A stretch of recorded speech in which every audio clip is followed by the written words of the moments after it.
जय मसीह की प्रभु के नाम की स्तुति हो। आज का सुंदर समय के लिए परमेश्वर को धन्यवाद देते हैं। आज का मनन के लिए हम लोग एक वचन पढ़ेंगे। दूसरा इतिहास 15 अध्याय का दूसरा आयत। मेरी सुनो, जब तक तुम यहोवा के संग रहोगे तब तक वो तुम्हारे संग रहेगा, और यदि तुम उसकी खोज में लगे रहो तब तो वो तुमसे मिला करेगा, परंतु यदि तुम उसको त्याग देगे तो वो भी तुमको त्याग देगा।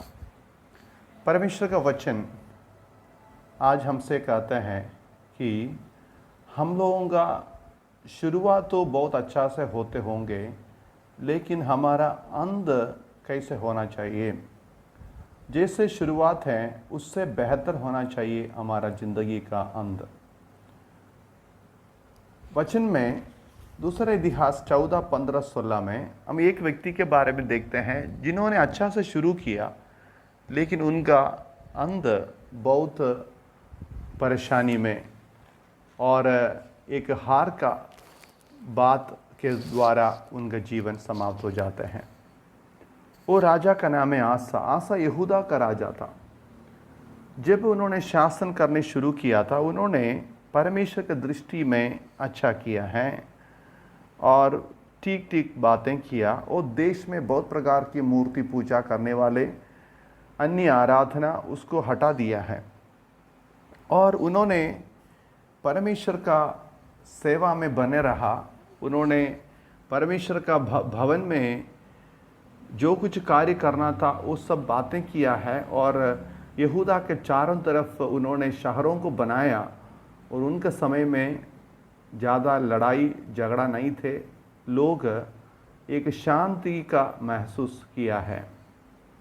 आसा का आर्मी के बारे में, सेना के बारे में 14 अध्याय का 8 में हम लोग पढ़ते हैं। उनको 3 लाख पुरुषों का सेना जो यहूदा गोत्र का था, और 2,80,000 का सेना था वो बिन्यामीन गोत्र से था। उतना बहुत प्रभावशाली सेना उनके पास थे। एक बार शत्रु उनके विरोध में चढ़ाई किए हैं, लेकिन परमेश्वर ने उनको उस शत्रुओं से विजय दिया है।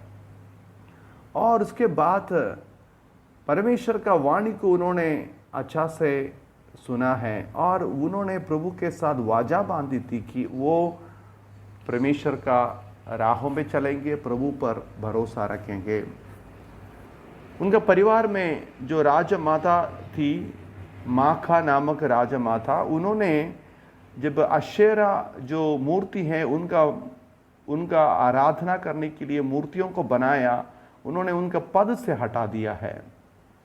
उतना प्रभु की बातों के लिए उतना जोशीला व्यक्ति था, वो प्रभु के साथ चलने वाला व्यक्ति था। इसके कारण 35 साल तक उनका देश में शांति का महसूस था। ज़्यादा युद्ध वहाँ नहीं हो रहा था, कोई भी व्यक्ति उनके विरुद्ध में नहीं हुआ है।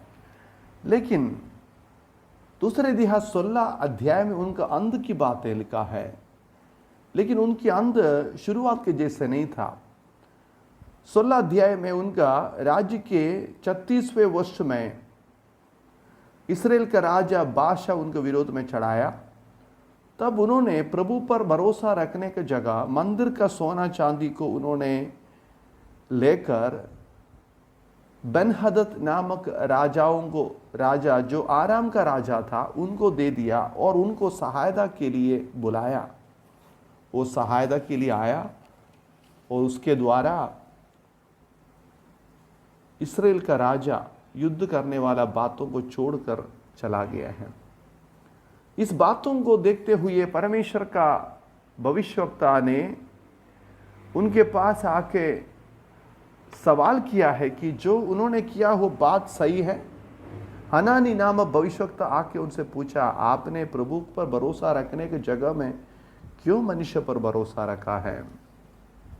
इस बातों को सुनते हुए वो बहुत गुस्सा किया और हनानी को बंदी गृह में डाल दिया है।